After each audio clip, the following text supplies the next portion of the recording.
are. Yeah, Kathleen just put nice Karen. Yeah, Karen's amazing. And Scott just put in where to go for his website. I just want to say I'm super excited about this tonight. I adore Scott as a human being and admire him so deeply as a poet. If you haven't heard Scott Owens read, you're in for a big treat tonight. I'm going to read the bio from the back of the book.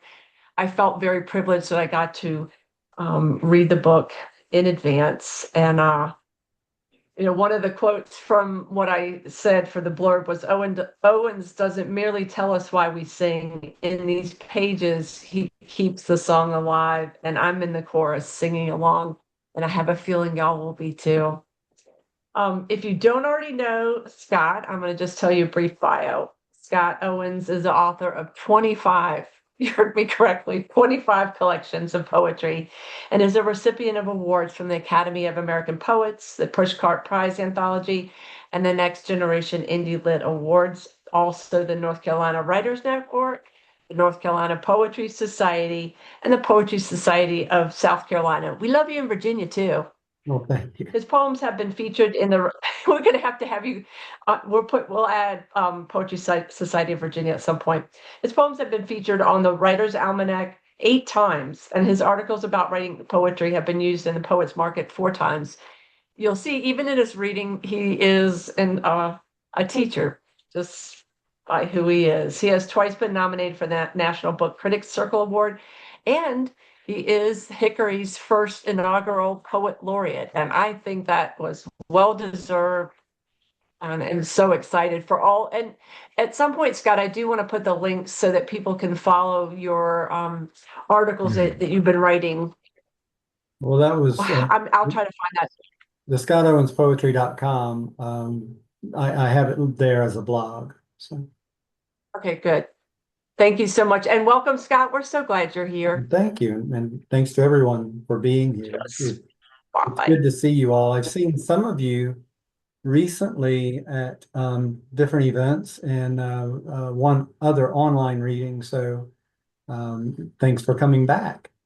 And I want to start by making sure everyone understands that the adoration and admiration that Malika mentioned is reciprocated 100%. I've always loved what Malika does, both as a poet and as a person. And thanks for having me on your show again. Um, I was really just going to read maybe 3 poems from the new book. And I do know that several of you already have it because you've flashed it or been to readings where I have signed a copy for you. If there is something from the book that you specifically would like me to read or talk about, I'd be happy to do that. In fact, if there's something that you want me to talk about not related to the book, I'd be happy to do that too. But then I can never stop myself from reading my newest poems.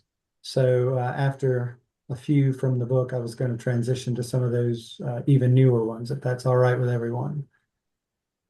So I'll go ahead and start with a poem that I know that some of you have heard before, but I do enjoy reading it. I have probably 3 poems in my life that my mouth enjoys quite a bit, and this is one of them. There's something about reading it that I just enjoy.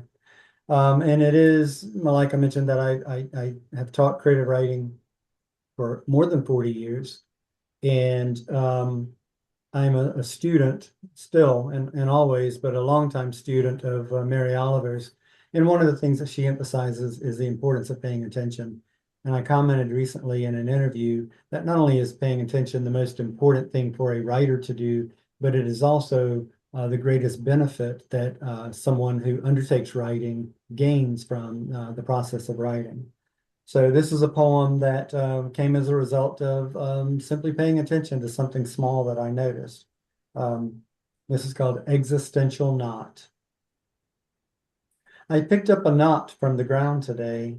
Not an important knot, not of significant size, not of any significance really, at least not initially. But then I realized if not for the knot, I likely would not have noticed it at all. In fact, the knot would have just been a string, not of any special size, not of any noticeable color, not anything special about it at all. But the fact that it was tied into a knot made it not exactly like every other unknotted expanse I'd seen. Of course, I thought about unknotting the knot, but ultimately decided not to, as the knottiness was exactly what made it, exactly what it was, and continues to be. A knot, not like any other, ensured by its knottiness, not to be left unnoticed.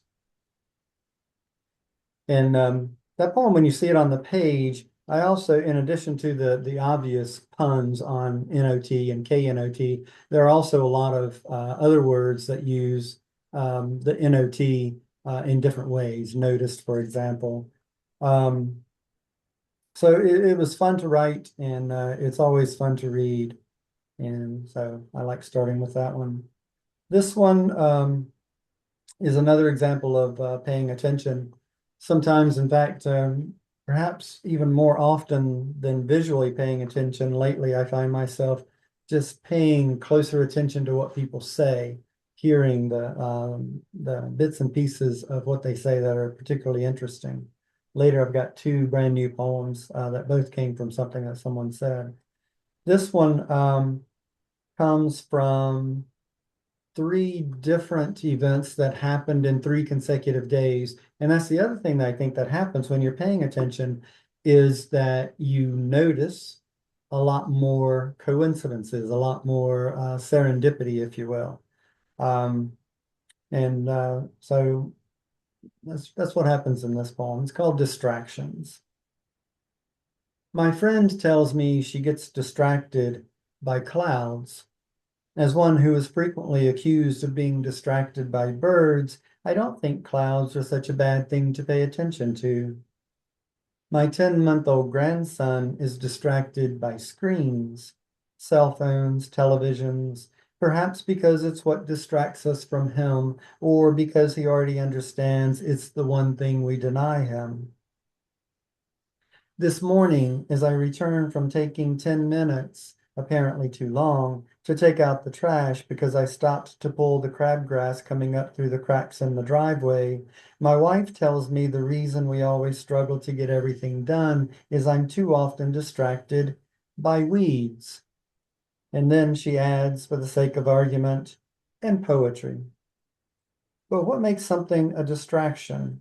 Is it as simple as what we attend to when others want us attending to something else, or maybe to them?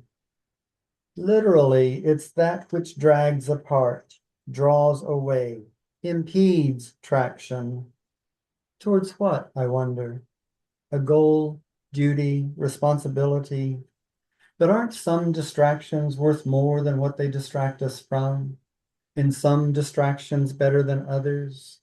Surely poetry and clouds and birds are better than bright, shiny objects, social media, or squirrels. The world is simply full of things worthy of distraction, things worth writing about. Our job is to notice them and then start writing. And if you happen to have a copy of the book and you're reading along, you'll notice one of the other things that I say to my students all the time, revise endlessly. That poem, the way I read it, I had changed the latter part into present tense, and I made a couple of other changes along the way as well. And I have no qualms about revising after something is published. And hopefully my students listen to me and go along with that idea. So the book is really written for writers. It's a book of poetry about the practice of writing poetry. And I thought it would be a disservice if I didn't read at least one that was clearly about the practice of writing poetry. This is another one. If you're following along in the book, it's on page 146. And you'll notice 4 lines have been deleted and 1 line has been shifted in one of the sections. The title is Why I Write Poetry. Because I can't plant flowers all the time or take hikes or go for drives to nowhere. Because when I am writing poetry, my lines all sound exactly the way I want them to. No one tells me I should have shaved. No one tells me I have grown old. No one tells me I am monotonous. Because all the poets so far haven't had time to write all the poems that need to be written. Because need is a strong word, but the right word. And in poetry, the right word is exactly what's needed. Because we all have things we want to express, explore, explain, though we know that all we have are theories. Because the twisted sheets beneath me say I dreamed all night again, because childhood was not the pleasant time it should have been. Because the pain we carry should never fully define us.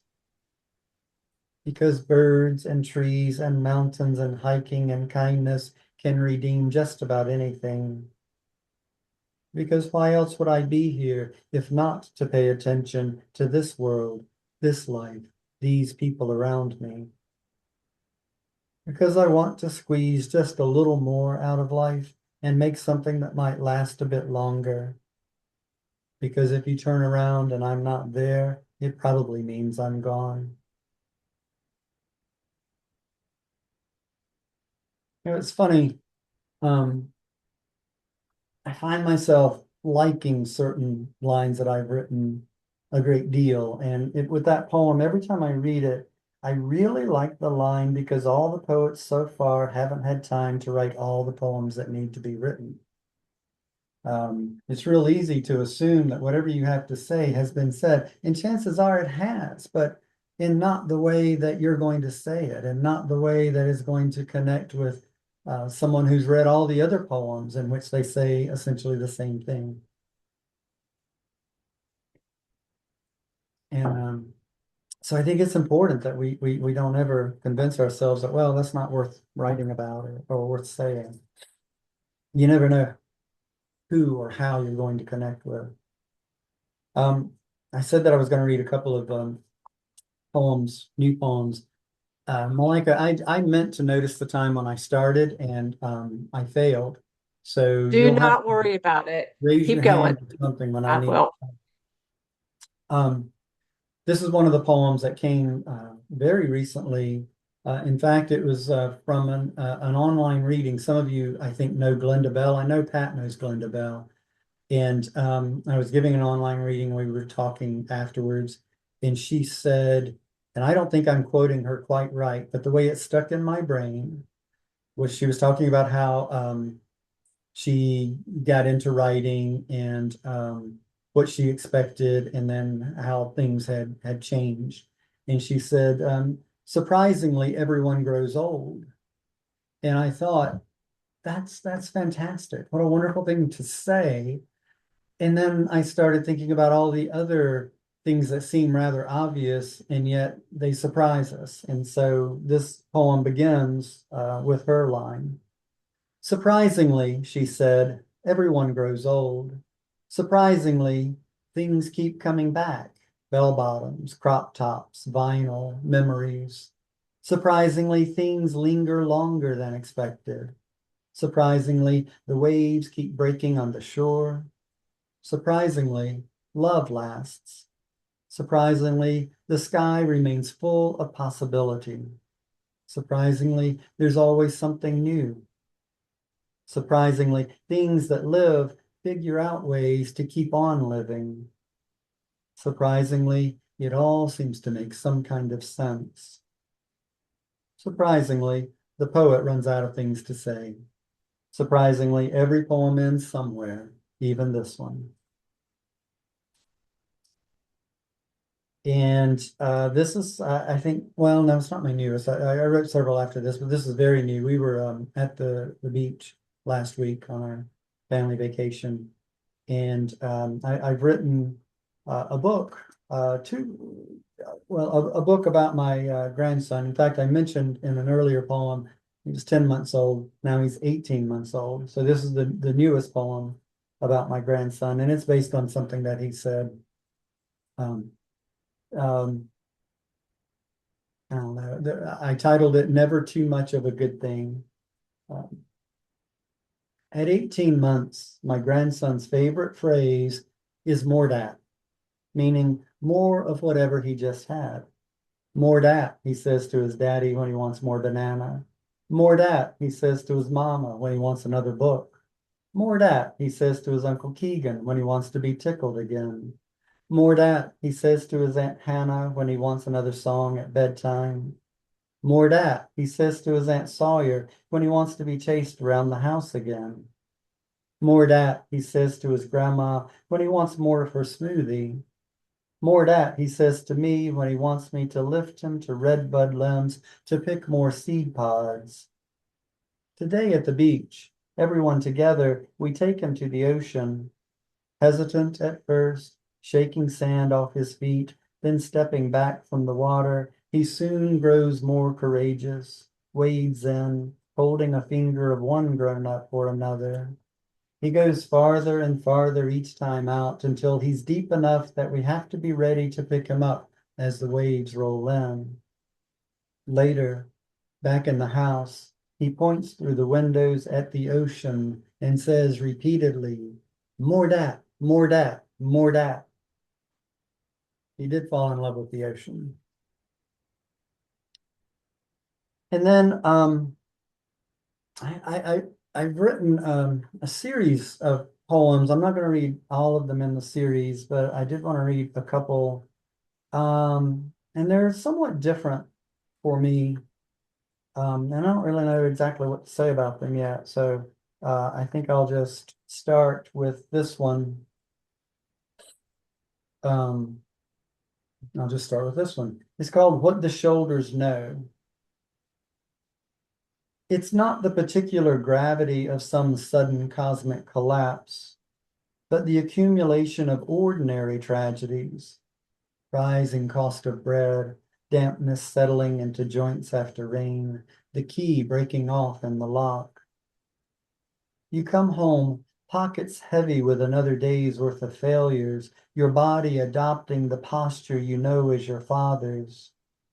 You wonder how much longer you have to keep holding your own collapsing sky. But then the weight shifts subtly, unexpectedly, inexplicably, not a lifting of the burden, but a redistribution of the load, a quiet choreography of hands counting a pulse together. Call it help, hope, holding on. Call it putting more shoulders to the wheel, whether it be shoulders of others or just the knowledge that what has come before you has made you all you'll ever need to be.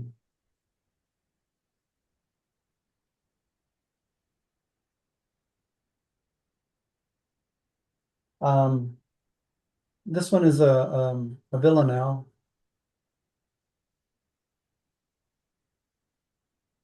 Still don't really know what to say about these poems, so I'm just going to read it. It's called Memorials.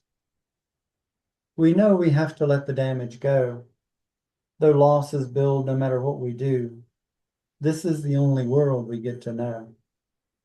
We spend our days with what the shadows show, wondering how much longer sorrow will accrue and trying to learn how to let the damage go. We search our nights for faces we used to know, hoping in dreams answers will come into view. Is this the only world we get to know? Recovery is hard and moves too slow, but together we find the strength to continue as each day we manage to let more damage go. We reach for ways to put our hopes into words, and so we make a memory of all that we once knew. This is the only world we get to know. A steady warmth begins to stretch and grow, where fractures let the light break through. We honor what we've lost by letting the damage go. In this, the only world we get to know. I think I'm in the series. I think what I'm dealing with is this sense that I feel like so many of us have had for since at least the beginning of COVID, that things just aren't going great, and we're not sure what we can do about it. And I feel like the poems are essentially saying you do what we've always done, you persist, you keep trying, you survive, You wake up every morning and you try a little harder and you just keep going. And there are reasons to do it that way, and we have a lot more help than we are sometimes aware of. Um, and so it winds up on this last poem, I think, saying that perhaps more clearly than the first two do, because they are kind of a sequence building up to this more hopeful conclusion. This is called Everyday Sounds. It's not always a heavenly choir that inspires us, a chorus of voices that keeps us going, a symphony of sound that sees us through. Sometimes it's the echo of those we love, the simple banter of the familiar, the creak and groan of work getting done, sound of hinges needing oil, heave of us pulling together, whisper of wind, flutter of wings, knell of a distant bell. Sometimes it's just the almost inaudible sound of another day opening. There's always enough silence to drown in, enough grief to fill the empty silos until they burst at the seams. But the throat of the world has its own resilient gravity. It gathers the grit of the road, sweat of the long shift, detritus of loss, and turns it into a low, jagged hum, a rhythm the heart knows. It's not always a heavenly choir, but sometimes it is. All right, I feel like I've done 20 minutes, so I think I will stop there and I see. think we could sit here for a while. Holy smoke, the new poems. I mean, I love this book, but I do have to go ahead and say we know the new book will be published in 2026 fall or Um, heading towards winter. well, in February, I'll have another book, and it's a book of love poems. The new poems are actually going to be in a book that comes out after that, probably I guess 2028. Red Hawk Okay. prefers that I not do more than one a year, so I'll have They're holding you back. Tell them to stop depriving us. Everybody, if y'all want to unmute and just take a moment, and Scott, you haven't been able to see all the chat sections, so we're going to circle back to some things people have said. Mm. Okay. Oops. Um, I love what you said here, Karen. One of the things I love most about Scott's poems is how many of them embrace some kind of almost holy hope. I Mm. like that you put those two together. I love that. Almost holy is yeah. And holy smokes, that Villanelle. Mm. Well, thank you. That's Yeah, the best right? comment. I've Yeah. tried Wow. nails several times, and I've never really been, I don't know, very satisfied with the results. I That like one worked so well. I mean, that's why I was like, holy smokes, because I've failed at every Villanelle I've ever tried and have learned to not really do that. But that was well, beautiful to see if it and makes you feel hear. any better, I'm still waiting to write a sestina that I actually like. So I've now written Another beast of a form. Mhm. my first difficult form that I felt like I succeeded with was a pantoum a long time ago, and I've written a couple since then that I like as well. And then fairly recently, I pulled off a guzzle that I liked, Yes. Mm. but I'm still waiting for that sestina. I've written 3 or 4 sestinas, and every time I look at them, I'm just like, yeah, it doesn't quite work. Some things you pour into a container and go, no, I Yeah, gotta break exactly. that Yeah. container and get a new one. I know that Cindy, I wanted to go to something you really, because you've not heard Scott read before. Is that correct, Never read Cindy? Scott before. And Because this morning I went to a couple of his poems and I knew I'd love the reading just from what I read. Yeah. So Thank no, I wasn't familiar. You know, I've heard your name. I feel like I've heard your name, but I never, I'm not well, you're about to familiar have with a beautiful door that opens up. Cindy immediately wrote, I have to get this book. That's when I realized, oh, she's blown away. I thought as you. well. I thought as well. You know I love that type of poetry, the Yeah. wordplay, the humor. So And the also, range is one of the things that's pretty amazing about Scott, right? And I think Yeah. that one of the things I enjoy so much about his work is the range of emotions, the territory he's willing to go to, the forms, wordplay, and just how we can move through so many different layers of images and emotions. And I just enjoy that, Scott. I think I wonder how many poems do you write though? You are so prolific, and yet you are so fastidious with your revisions. And I just think, how many hours a day do you have that we don't have? Or how are you doing this?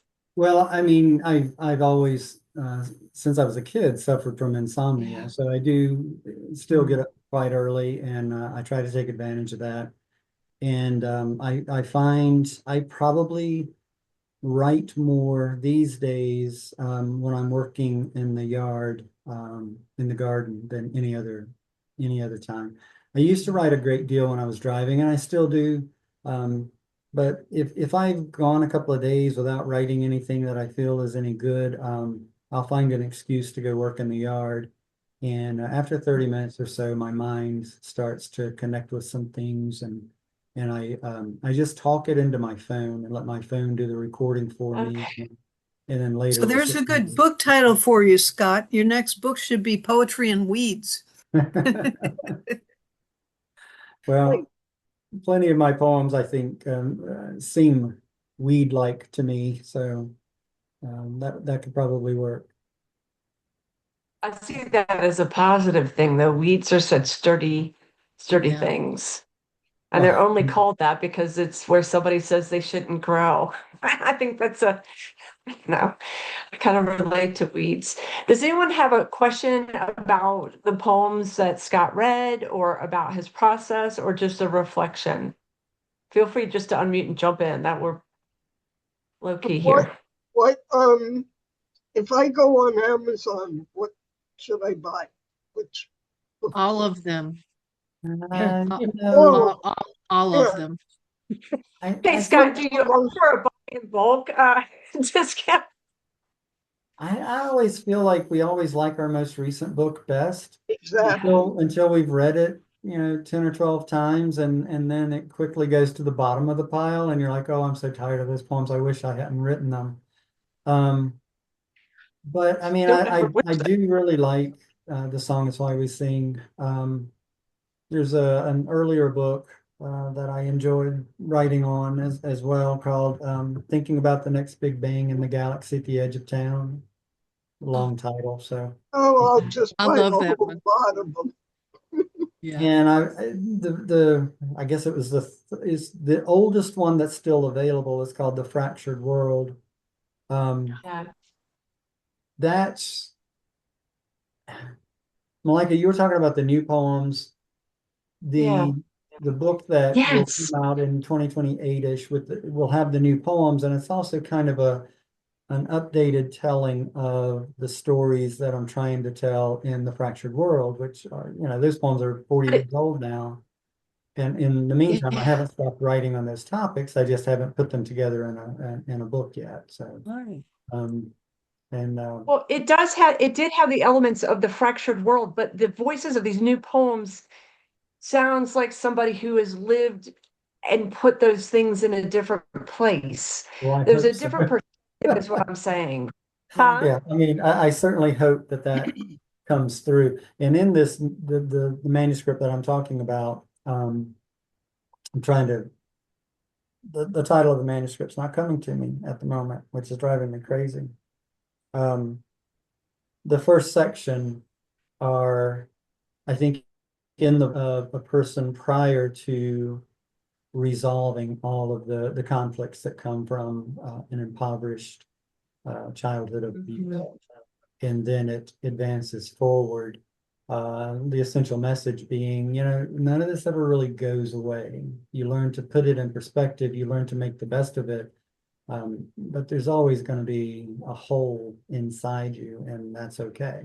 That's Mm-hmm.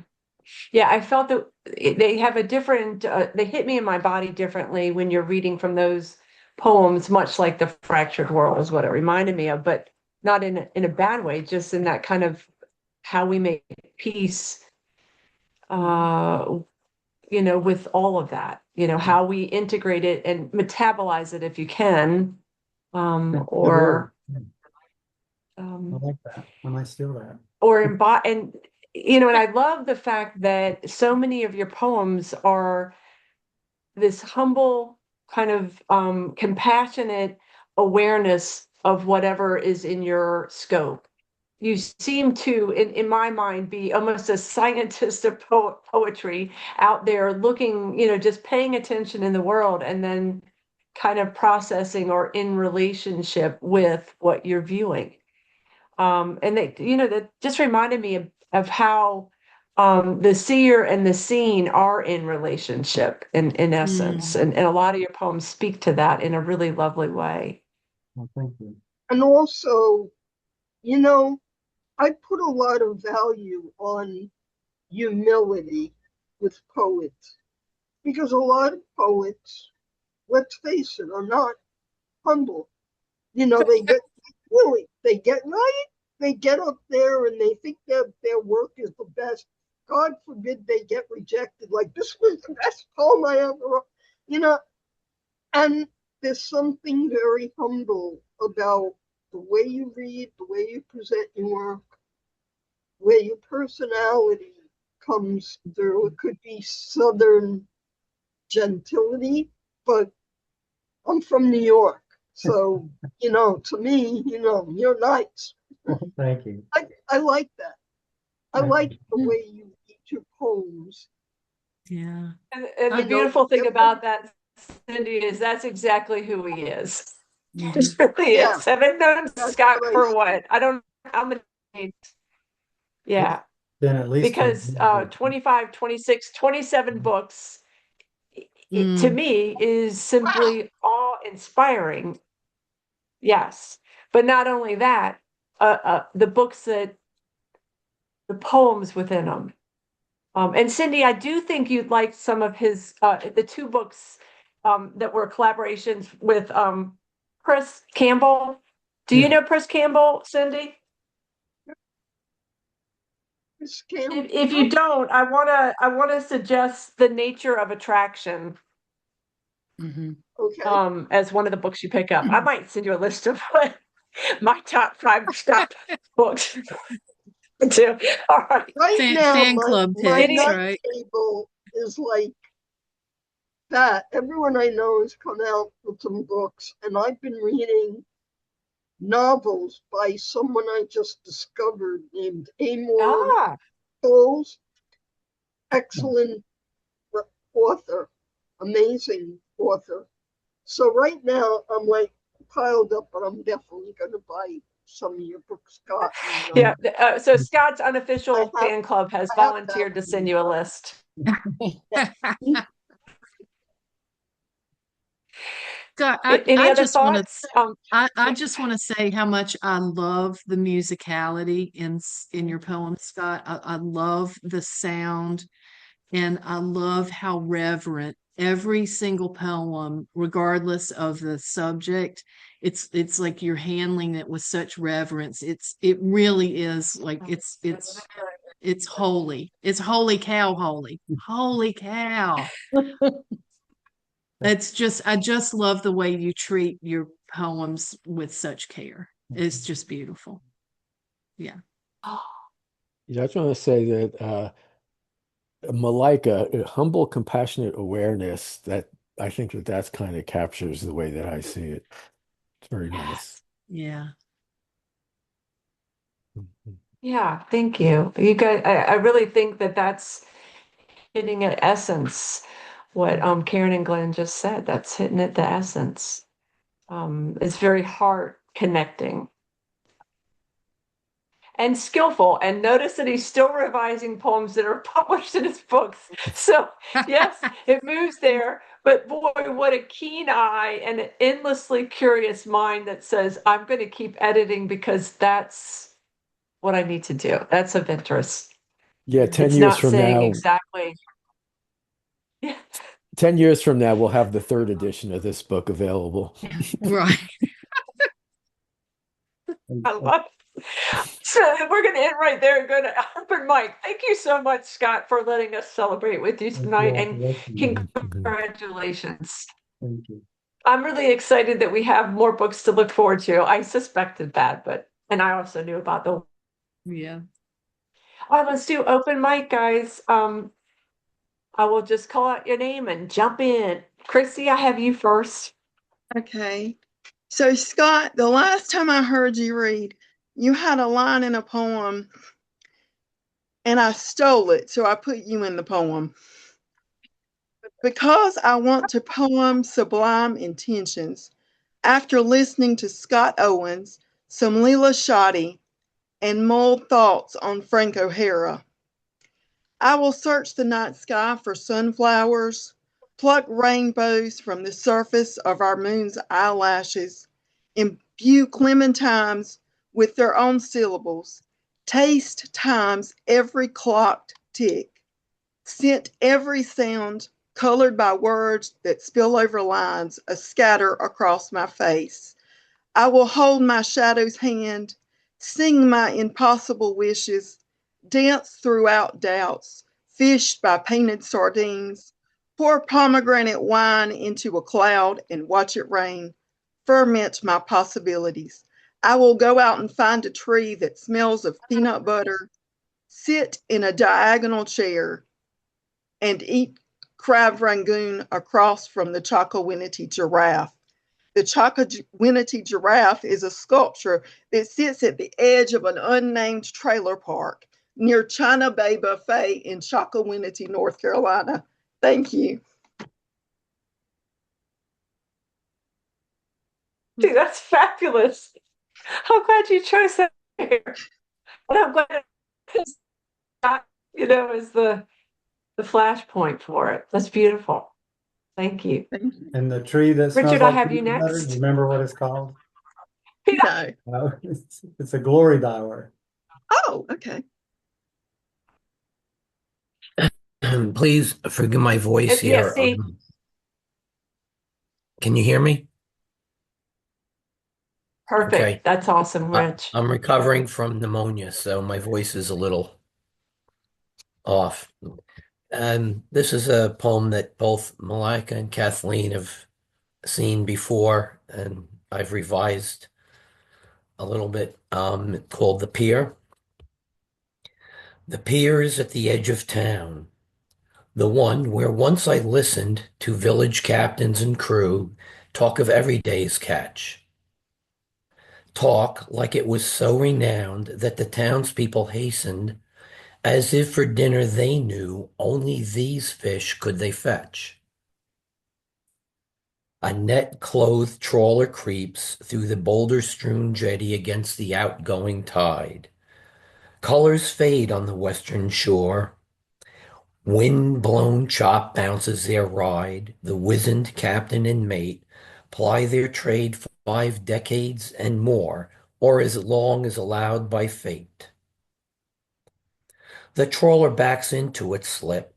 Sun-blistered paint chafes a post, barnacle covered, mussel shelled, bouncing back again, yet again from its own wake as it wells. Green slimed ropes thrown to surround salt-weathered dock-fastened cleats. Circling turns dive for chum to eat. Fishy odors permeate all the Wait, air. Hmm? Sorry, I was jumping in too soon. I just love the language. Sorry, I was jumping in. fishy odors permeate all the air around the pier. Rough-sided, cracking cedar planks covered with faded gray paint create an aura, to be frank, that as it degenerates, only locals can hear their plaint. Trawlers of steel with nets so vast scooped up everything and more. Their families' fishing can't last, except close to shore, and even yet just enough for rod and reel.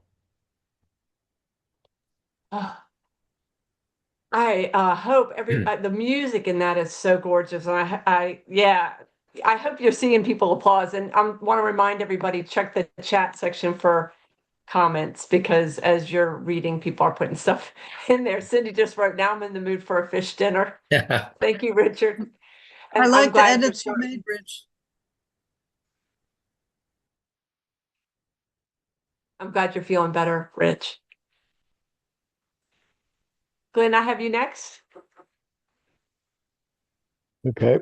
Okay, I teach public policy, economics, and finance. So this is kind of light verse, but with some heavy undertones to it. If restaurants were run like hospitals, at Good Samaritan Burger Shack, we can seat you at the mess table near the street, or a semi-private booth in back for a modest additional fee. Please fill out a food history form with every crumb consumed the past 3 years. We know you filled one out in our other store, but we run on a separate computer here. Pay no mind to our chefs in training as they crowd round your table, poke and taste your food and take notes while you eat your meal as best you're able. So your entree's only half eaten, your policy commands you vacate this booth. 20 minutes is all your plan allows for this meal definition group. And it seems your purchase was not pre-cleared with your credit card provider. So please pay $3,200 cash to the cashier for your burger, fries, and cider.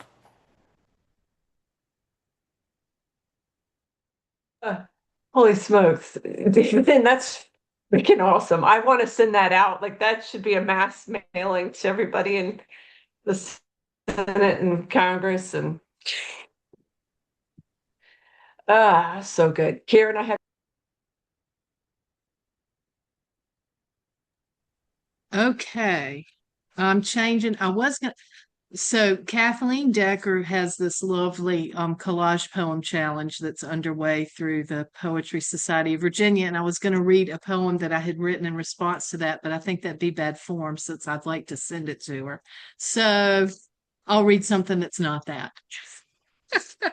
This is a fairly new poem. This is written in response to Rosemary Watola Traumer's Divining, and also borrows and embraces some of her words from that poem. And this appeared in the Best of Rattle Ekphrastic Challenge chapbook that came out with their newest issue of Rattle. And oh my great goodness, y'all, it's so that, oh my goodness, the little chapbook it's rocking my world. Anyway, okay, so this is Redivining. Oh, my joy at seeing your name on the page and then to read your poem in the sun on the bench by the waiting room's door and the 3 open Meineke bay doors. What a lovely way to begin my waiting for a change of oil and change of heart, as yesterday was not one of my best hearted days. I'm heeding your wisdom now that the writing's not just on the wall, but on the sky, the river, the bridge, yes, even my hands. Yes, I see the lines in my hands, X's, X's, crossings through, breakings, straight and slant, rounded and bending. And yes, it is especially beautiful that in this knowing, wherever these lines take me, I take them too. Karen, you just make me happy. Makes me want to look up divinings too. Yeah, not one of my good-hearted days. Make sure you check the chat section, guys, because that's active. Bob, I have you next. Okay. This is a short one, which is probably not a surprise. Those in power will read your poems, but will want to turn them into weapons. Yep. I'm going to send that alongside of Glenn's poems to everybody in Congress and Senate. Thank you, Bob. Thanks. I wish that weren't true. I have Kathleen next. Okay, so do I have the ability to share? Send request. I'd like to, this is a multi-sensory share. So if I can share, yay, okay. So most of you don't know me very well. I am, oh, that's as big as it's going to get. Okay, so I'll make this like that. And then I have to minimize my screen for that. So, okay, so hopefully you can just see, can you just see a quilt? Can you just see a photograph? Okay, great. So this is from a book I published last year, which is called The Quilted Art and Poetry of Science. It comes from an exhibit which has been in 9 cities and 8 states of poems and quilts. And this is one of the quilts that you're seeing, a green quilt. And those of you who are not scientists probably can't tell, but these round circles that I'm showing here are called pine burrs, and it's an African American technique from the Deep South in which women would simply fold fabric and stitch it by hand to make things that look like pine cones. And then these things are called yo-yos, and then there are sparkly crystals in here. And this is an art quilt that I made, and you can't see it, but the quilting in this art quilt, oh, there we go. Okay, the quilting in the art quilt are Fibonacci sequences. So pine cones in nature don't look quite like this because pine cones actually are also Fibonacci sequences, but pine burr quilts are fractals, but not Fibonacci sequences. So having said that, I'll read my poem. And it goes, Fabulous Fractals and Fibonacci Sequences. Fabulous fractals, fabulous Fibonacci sequences. But, my child, which is which? Well, a fractal repeats and is self-similar, you see. It is found in trees and broccoli and wondrous snowflakes. Over and over, fractal components fold, mimic, and mirror themselves, while Fibonacci sequences begin. Small, grow larger, whirl and whorl like shells, hurricanes, and galaxies in geometric progression from tiny eyes to magnificent, enormous spirals that dwarf all around them. While Fibonacci sequences follow the golden rule of harmony, fractals are born of charming chaos. Both are amazing and show us the wisdom of God and nature balancing entropy and order. So, my child, do not fret over which is which. Enjoy fractals and Fibonacci sequences. From humble broccoli to pine cones to seashells, hurricanes to the galaxies above, they are all fabulous. So that's me.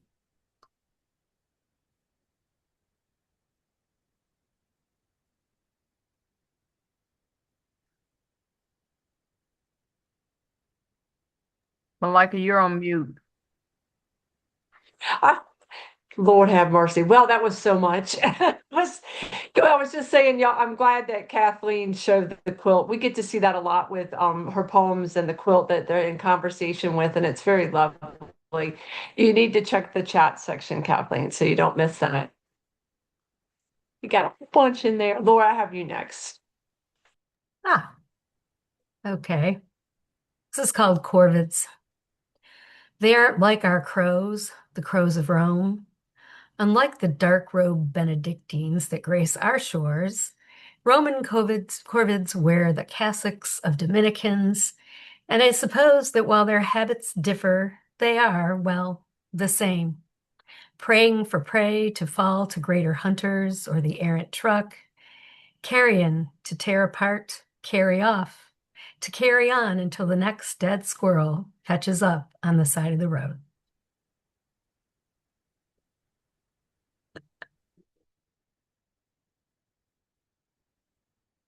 Your bandwidth's really low, isn't it? It is very low today. Sorry, guys. Hang in there with me. Pat, I have you next. Okay, well, since this was Scott, I have to have a poem that has birds in it. How to accept your place in the universe. The red-winged blackbirds dominate the summer feeder, flashing scarlet warnings. The wrens, sparrows, the smaller birds that stay all year, vie for a perch. I know what it's like to be common and small, dismissed as ordinary, accused of taking up space. A friend often discovered that birds sit patiently inside the traps he set for squirrels, his own urban wildlife relocation program. Once confined, the squirrels exploded into a fury of feet, legs, clawing wire cage. The birds waited, calm as meditating monks, until he opened the door, then hopped out, fluffed their feathers, and flew into a new day. Holy cow, Pat. Oh, I love that poem. That just amazing. Yeah, I know. You took- Common and small took my breath away too. I was just like, oh, Pat on fire. This is why I love open mic. It's great to celebrate, with Scott and then to hear everybody's voice in response. Because a lot of times people are choosing poems specifically because Scott's here. Love Yeah. that. Regina, I have you next. Okay. Y'all are gonna get my one and only villanelle. It's not great. I don't think it is. It needs work. Malika, you'll probably see it again. But just in honor of Scott and his beautiful musical poetry, and I said I'm gonna be brave and share this with you. A reflection of now, written probably 3 or 4 years ago. Small gods of earth. Small gods of earth are prideful, stubborn men that will not yield their privilege for peace, while flesh cries out for violence to end. When did the troubles of the meek begin, marked from their birth to run, fight, and see? Small gods of earth are prideful, stubborn men. Now in these darkened hours walks again brown skins that catch the eyes of fearful fools, while flesh cries out for violence to end. For there must be some potion set within to cure the raging demons that befriend small gods of earth, are prideful, stubborn men. Tear down hypocrisy that sanctions sin when guns and knees on necks elicit death, while flesh cries out for violence to end. For this I know, we cannot strive to mend unless we smite the bias from our hearts. Small gods of earth are prideful, stubborn men, while flesh cries out for violence to end. Regina, I am not surprised that Villanelle works for you because that fits, a lot of what you did in your poems, before these very, very, very well. Yeah, Small Gods of Earth. I like that too. Don't forget comments. I've got Cindy next. Hey, it's 86 degrees here in New York still, and the air quality sucks, in a word.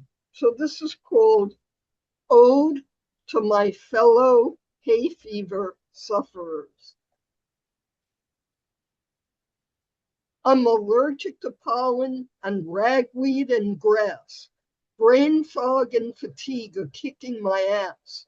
I'm allergic to chocolate, boo-hoo. And sometimes I swear I'm allergic to you, even when I get Wordle in two. Oh, spring, while everyone else is admiring your greens, I'm downing this bottle of antihistamines. So although I love the warmth of the season and not having to wear gloves and a hat, my eyes are as beady as a rat. My sinuses clog at the sight of a cat. And believe me, this poem's nothing to sneeze at. It's a Scott like poem. Cindy. Classic Cindy. Oh my gosh. Silly. silly, silly. No, I love my eyes are beady as rat. And I do love the rhymes and I like kicking that my one. ass. Okay, please, everybody, take a moment to look in the chat section. I don't want you to miss it. I said to, let's see. Okay, we did get everybody who wanted to read. Well, then we have a moment. I'm gonna go ahead and read one if y'all will let me find it. That would be Please, awesome. please. Yes, you are Oh, forbidden to Howard, not read, yeah. like it is essential for the leader to read a poem. I usually don't, but thank you. I will, because we have time. It's called "You Are a Beautiful Thing in a Beautiful World," and it came to me while I was listening to this lovely woman named Lila June. So it's to her with gratitude for Lila June. Some of my people are wild clovers. Some of my people are horses. Some of my people are rat snakes. Some of my people are red clay.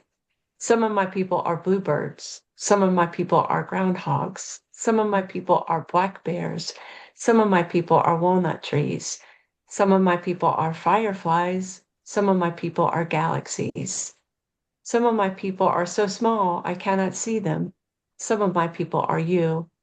All the people are ours. Mm. Oh, beautiful, Malika.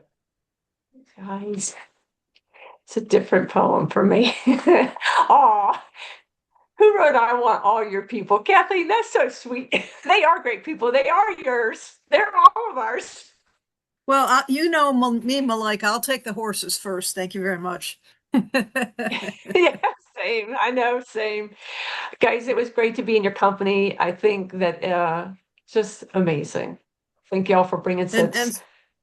and Scott, excuse me because I'm mostly like a West Coaster, Northerner, don't know much about the South, and I'm continually getting an education, but I was fascinated by your poetry and will be hopping over to Amazon to buy some of your books. It was lovely. And since I didn't put much in the chat about it, I'm not going to say all the words that the others did about you being humble or a Southern gentleman, but I also love that quality of yours of really seeing things, common things, and then putting a big face on the common things. It was lovely, really lovely. Thank you. I And that like came how from you the put president that. of the Poetry Society of Virginia, so that has weight. And Malika, thank you for inviting me. I'm And so glad you came. And it and has weight, Kathleen, because it's you as a person. And I Richard, was and I'm just glad you I came was because I just know kidding that you around. are recovering from pneumonia. And I hope that y'all will come more often. And Kathleen, Scott is impeccable and inspiring and just fabulous teacher. And if you haven't been to one of his workshops, I bet you can find something online that shows Yes, that. I Scott, think I have one, Scott. I did want to make a quick point, Scott, that I'm wondering if some of the reason, aside from your God-given talent, that you are so good at the poetry is partly because you teach. Because I've always found, I'm a doctor, and I've always found that in teaching students, I learn while teaching others, and I wonder if that doesn't help some of your own productivity to continually be teaching. Oh, absolutely. I mean, there are several poems in the new book that are about teaching and writing. And, I'm 63 and I still love teaching. I have a coffee shop that I run with my wife, and she's been gracious enough to allow me to keep teaching because I love doing it. So, absolutely. Oh, and I was going to say, Scott, somewhere in the chat when I send it to you, you're going to laugh because somebody said, "Oh, he can't have a grandchild. He's too young." You just blew somebody's mind by saying 63. Well, you can't see And all the Pat, gray because of the bad lighting, but there's plenty of gray here too. So. I got to be, I'm 68.